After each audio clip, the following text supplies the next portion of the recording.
Salam sejahtera kepada Dr. Noria. Saya Iskandar bin Daulah daripada kumpulan 12 JKP 1013 Introduction to the Arts and Culture Sectors in Malaysia. Dan saya akan membentangkan kajian kumpulan kami iaitu Field Art and Management. Pengenalan untuk kajian kami ialah untuk definisi pengurusan. Pengurusan ialah sesebuah organisasi yang terdiri daripada subordinat yang menelar sesuatu perkara untuk mencapai matlamat yang ditetapkan dan diketuai oleh seorang pengurus daripada sumber Wikipedia. Untuk definisi seni pula, seni ialah ekspresi kreativiti dan merupakan kebolehan untuk mencipta sesuatu yang unggul. Menurut Alexander Baumgarten, seni adalah keindahan dan seni adalah tujuan yang positif menjadikan penikmat merasa dalam kebahagiaan dalam sumber Wikipedia. Bidang pengurusan seni juga boleh merujuk kepada sesebuah organisasi yang berfokus dalam aktiviti-aktiviti pengurusan yang berkaitan dengan seni, sebagai contoh aswara dan motek. Untuk bahagian penyertaan masalah pula, semasa menjalankan kajian, kami mendapati masalah untuk mencari informan yang pakar tentang bidang pengurusan seni. Hal ini kerana informan susah untuk dihubungi secara formal dan tidak formal kerana memerlukan surat kebenaran untuk melakukan temu bual. Dan seterusnya ialah masalah rangkaian internet untuk mencari maklumat tentang bidang pengurusan seni. Hal ini kerana berlakunya masalah cuaca. Dan akhir sekali ialah masalah kenderaan untuk mengunjungi tempat-tempat organisasi seni di Sarawak. Hal ini kerana kami kurang arif tentang kawasan-kawasan di Sarawak. Seterusnya dalam bahagian objektif kajian yang kami ingin capai dalam kajian ini ialah untuk mengetahui lebih lagi tentang pasaran pekerjaan yang ditawarkan berasaskan bidang pengurusan seni dalam meningkatkan ekonomi di Malaysia. Seterusnya ialah untuk mengkaji faktor-faktor perkembangan bidang pengurusan seni dalam mempromosi seni dan budaya di Malaysia.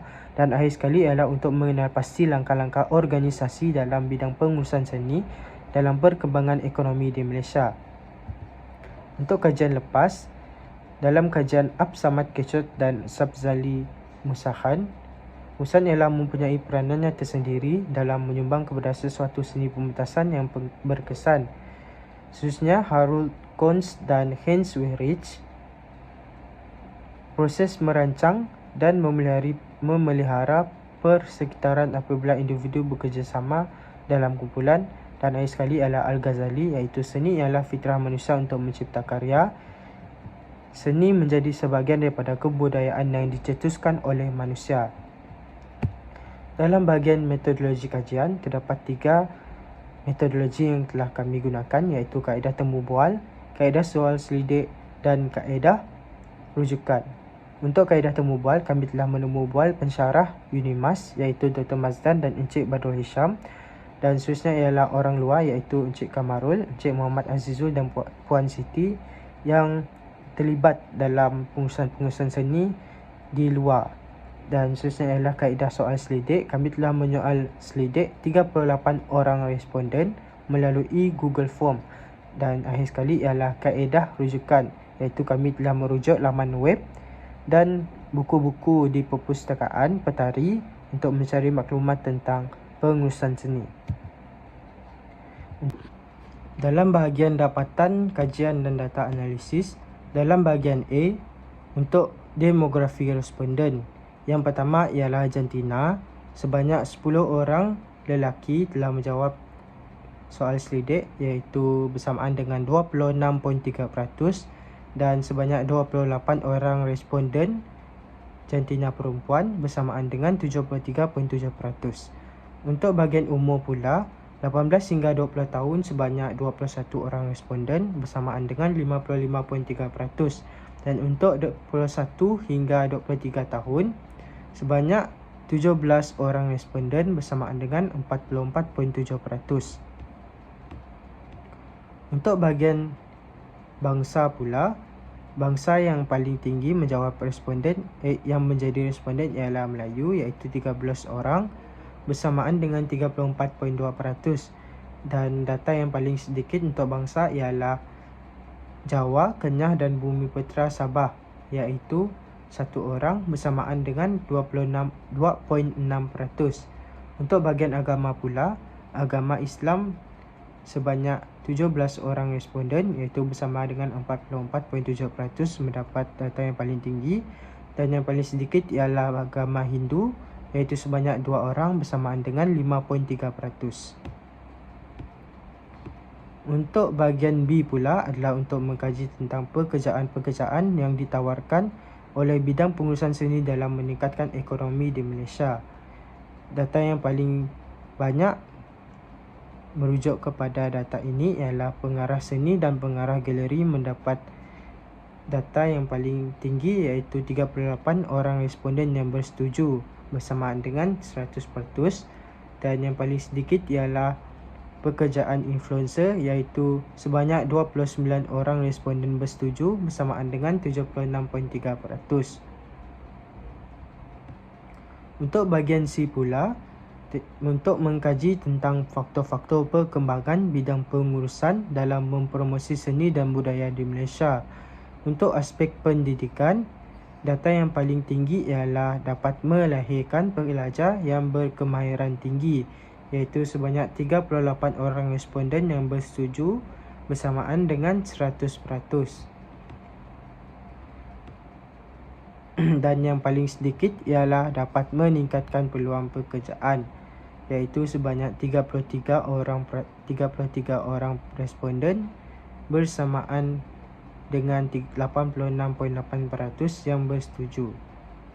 Untuk bahagian aspek budaya pula, data yang paling tinggi ialah terdapat pelbagai adat dan resam yang unik, meningkatkan semangat patriotisme dalam rakyat, dan akhir sekali meningkatkan pemasaran produk tempatan, iaitu mendapat 37 orang responden yang bersetuju dan bersamaan dengan 97.4%. Dan untuk data yang paling sedikit ialah jati diri masyarakat dapat ditingkatkan, iaitu sebanyak 35 orang responden yang bersetuju dan bersamaan dengan 92.1%. Untuk bahagian D pula adalah untuk mengenal pasti langkah-langkah pengurusan seni di Malaysia dalam perkembangan ekonomi di Malaysia. Merujuk data yang telah kami dapat, data yang paling tinggi ialah mengadakan pameran seni dan kebudayaan, memberi dana dan bantuan kepada organisasi seni, membaik pulih muzium-muzium di Malaysia, mencari bakat seni dalam kalangan anak muda, dan akhir sekali mengekalkan tradisi dan adat masyarakat tempatan, iaitu sebanyak 38 orang bersetuju bersamaan dengan 100%. Dan yang paling sedikit ialah membina banyak institusi seni, iaitu sebanyak 36 orang responden yang bersetuju bersamaan dengan 94.7%. Untuk analisis temu bual pula, informan yang terlibat ialah Encik Kamarul Haji Midini, Dr. Mazdan bin Ali Amaran, Encik Muhammad Azizul bin Zaidi, Puan Siti Asmah binti Ridwan, dan Dr. Badrul Hisham bin Muhammad Tahir. Untuk bahagian kesimpulan, konklusinya, kajian yang telah kami jalan ini menunjukkan bahawa bidang pengurusan seni adalah bidang yang kompleks dan memerlukan pelbagai kemahiran dan pengetahuan. Dan bidang ini merupakan bidang yang dinamik dan sentiasa berkembang dan dapat menempuhi segala cabaran yang baharu. Dan bidang pengurusan seni memainkan peranan yang penting dalam menyokong dan mempromosikan seni yang ada di negara kita. Dan pengurusan seni juga memerlukan pelbagai kemahiran dan pengetahuan yang mendalam tentang seni. Bidang pengurusan seni ini adalah penting untuk masyarakat kita dan ia akan memberikan inspirasi kepada masyarakat. Akhir sekali dapat membangunkan ekonomi negara kita dan dapat menyatukan masyarakat dari latar belakang yang berbeza dan membina semangat kemasyarakatan. Itu sahaja daripada saya. Sekian, terima kasih.